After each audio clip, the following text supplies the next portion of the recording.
días a sus invitados. Es un gozo, una oportunidad grande poder analizar los tópicos de diferentes situaciones que enfrenta a nuestro país, que requieren la participación de todos los sectores. Claro que sí, también damos la bienvenida a la abogada Selma Estrada, reconocida analista, jurista y también es directora del Instituto Nacional de la Mujer. Muy buenos días, abogada. Gracias, muy amable por la invitación, amigos, y aquí siempre hombres que están al frente de la lucha también, haciéndolo poquito, poniendo su esfuerzo, su vida, pero creo que Honduras está primero y por eso lo hacen, así que también los felicito. Y usted, gracias por tocar el tema.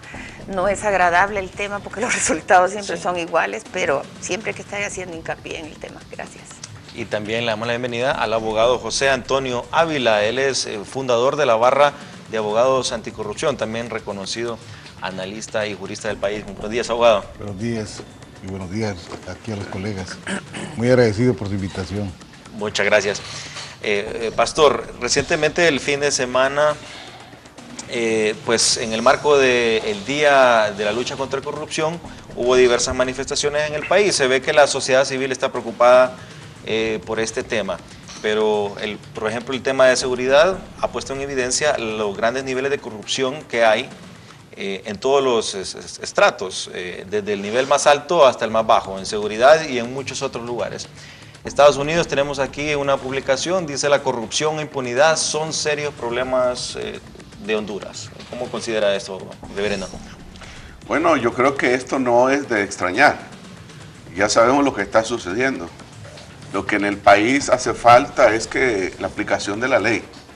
Tenemos suficiente ley, pero los entes encargados, entes contralores, fiscalizadores y de justicia, están en deuda con la sociedad, están en deuda con el país, al no aplicar la ley que dice que qué es lo que hay que hacer en este tipo de casos.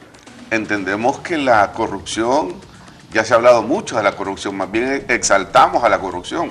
Lo que hay que hacer es sembrar precedentes para ir disminuyendo el índice de la corrupción. Por ejemplo, nosotros, estando en nuestra gestión, se decretó el 9, como es el día del nacimiento del general Cabañas, como el día de la transparencia, por su ejemplo, es un ícono en nuestro país. Pero la manifestación se hace, pero ¿qué queda?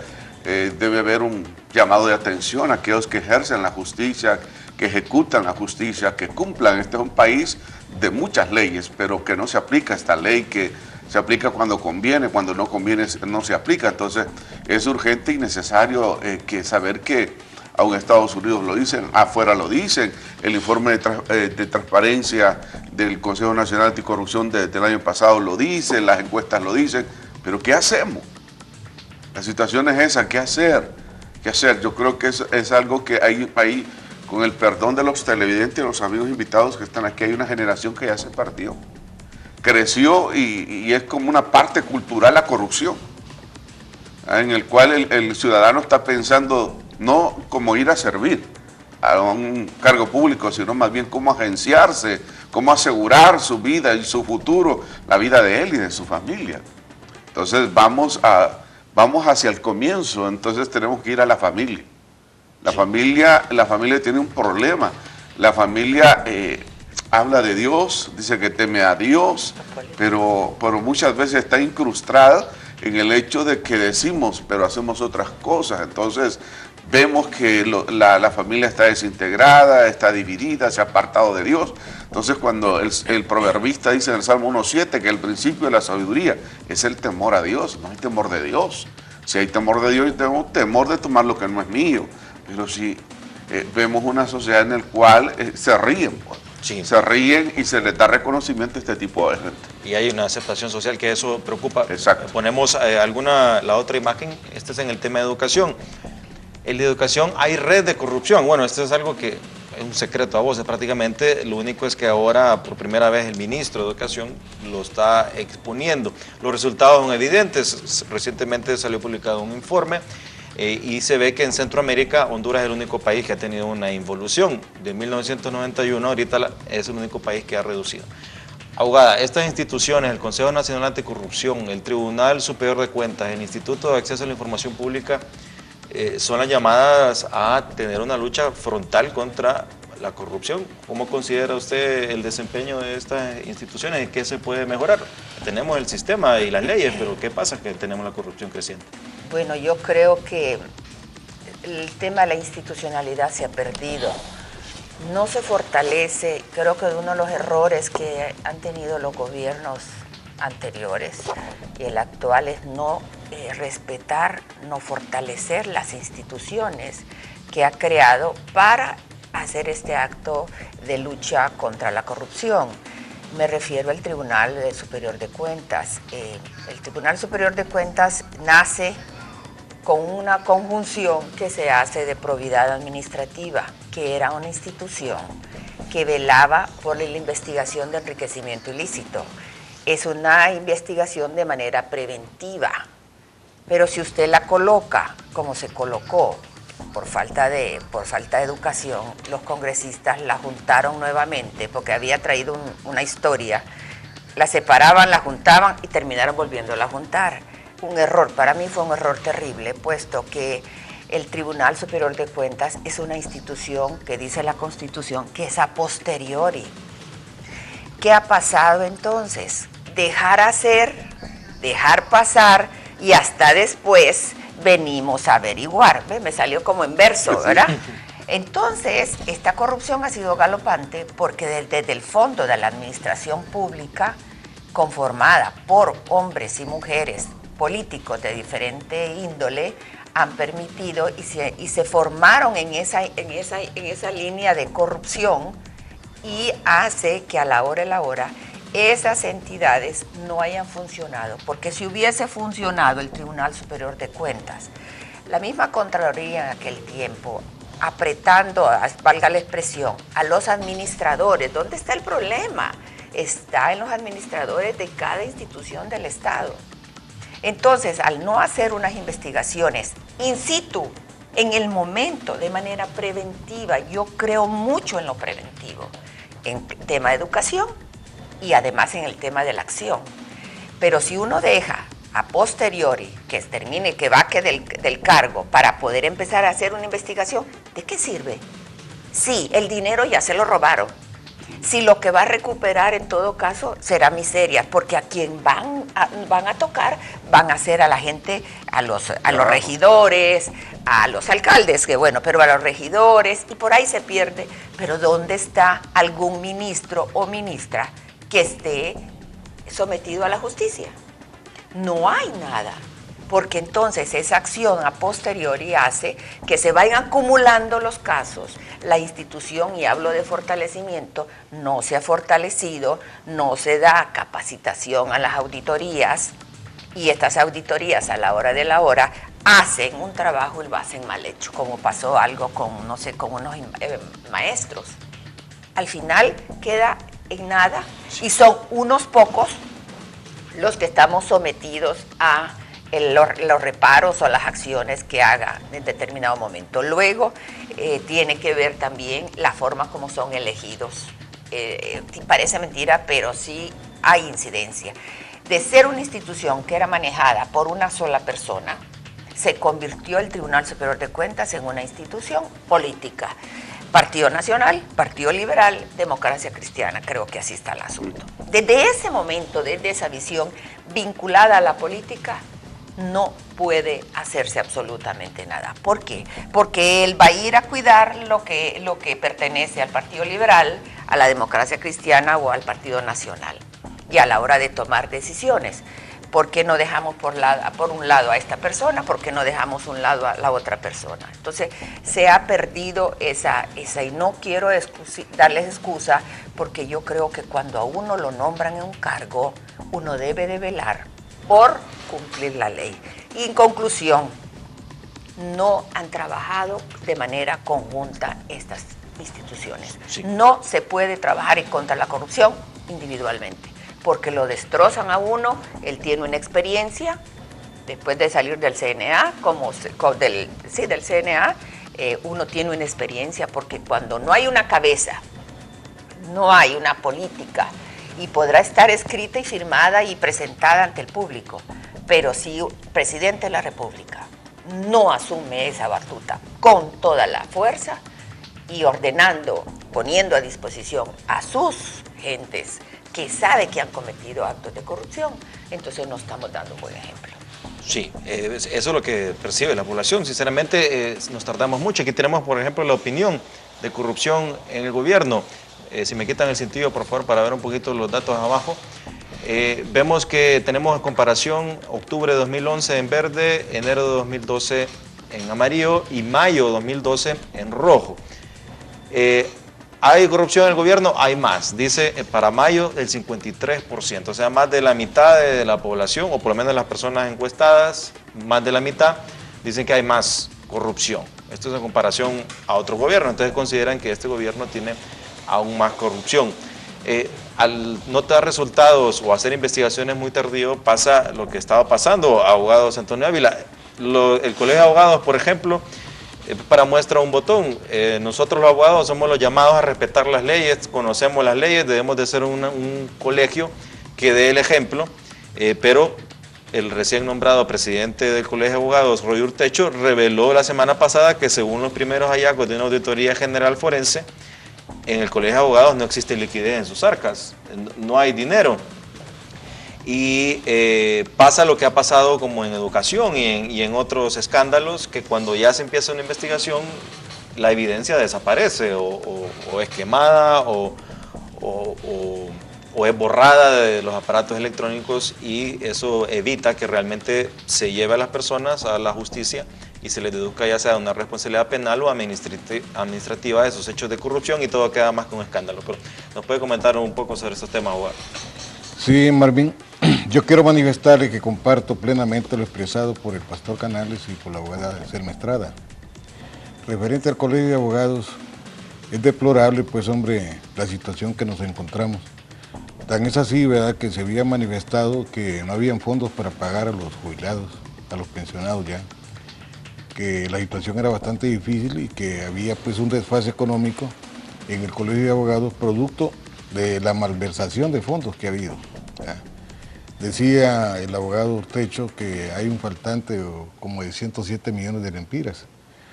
Mire, realmente aquí solamente se dicen los actos de corrupción, pero no se hace nada contra ellos, como manifestaban aquí los compañeros. Yo he presentado una denuncia al Ministerio Público desde el año pasado, desde el mes de octubre. Presenté una denuncia al Ministerio Público pidiendo que en defensa del patrimonio del Colegio de Abogados de Honduras y de sus agremiados se hiciera investigaciones preliminares que son autorizadas pues por el Código Penal en el artículo 272 y 273. Ahora este caso ya pasó a la Dirección de Investigación Criminal. Se encuentra ahí y van a hacer las investigaciones ellos en el Colegio de Abogados. Corre bajo expediente número 11-413.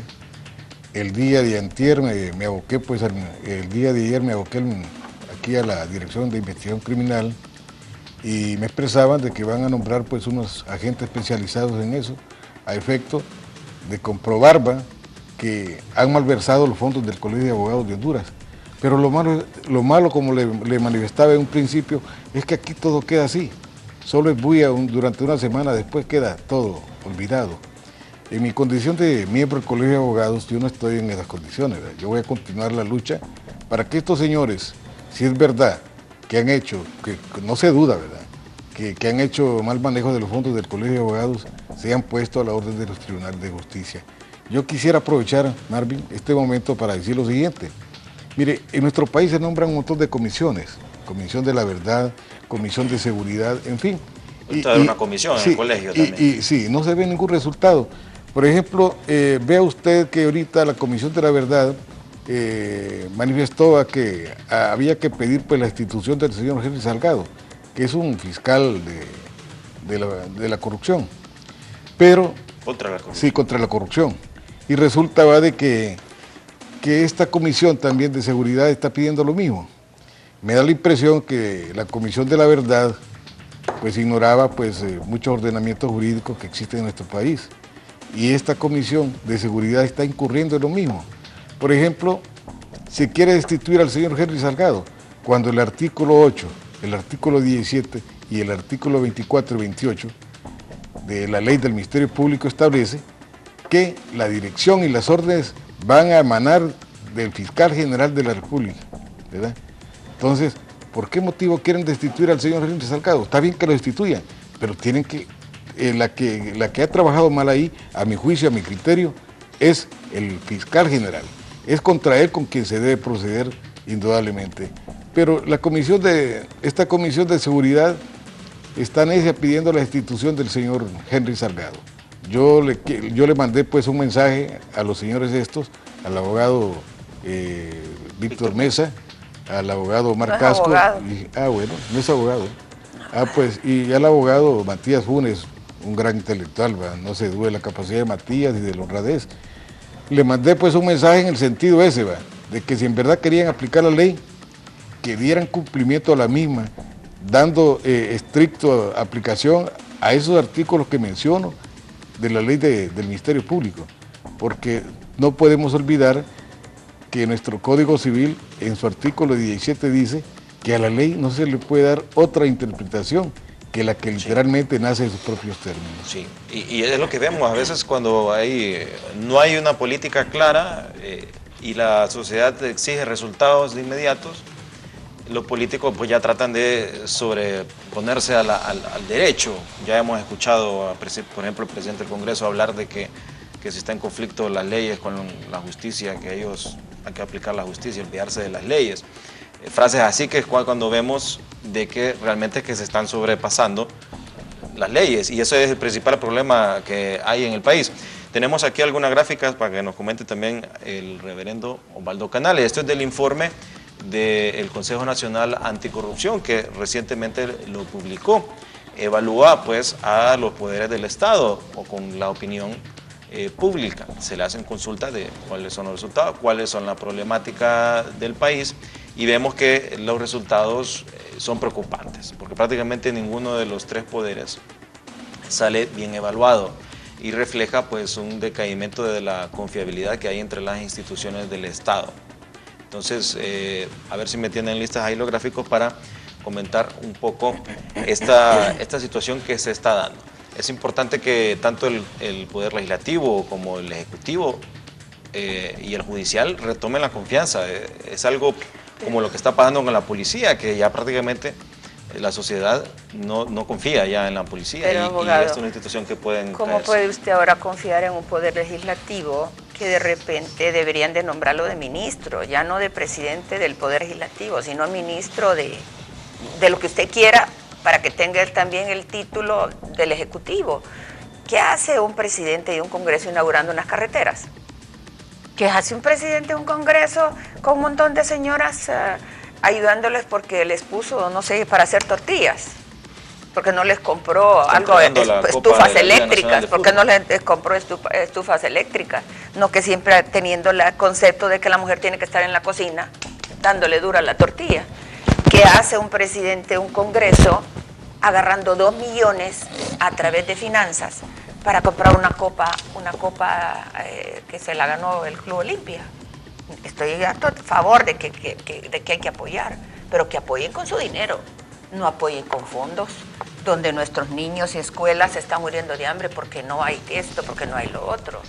Sí, bueno, las fotos aquí tenemos, pero bueno, las tenemos, bueno, este es el mapa de la percepción de la corrupción, el 2011. Los países que están en rojo oscuro son los que tienen problemas, y Honduras está en rojo oscuro, significa en Latinoamérica está al nivel de Venezuela, de la situación grave que hay de corrupción.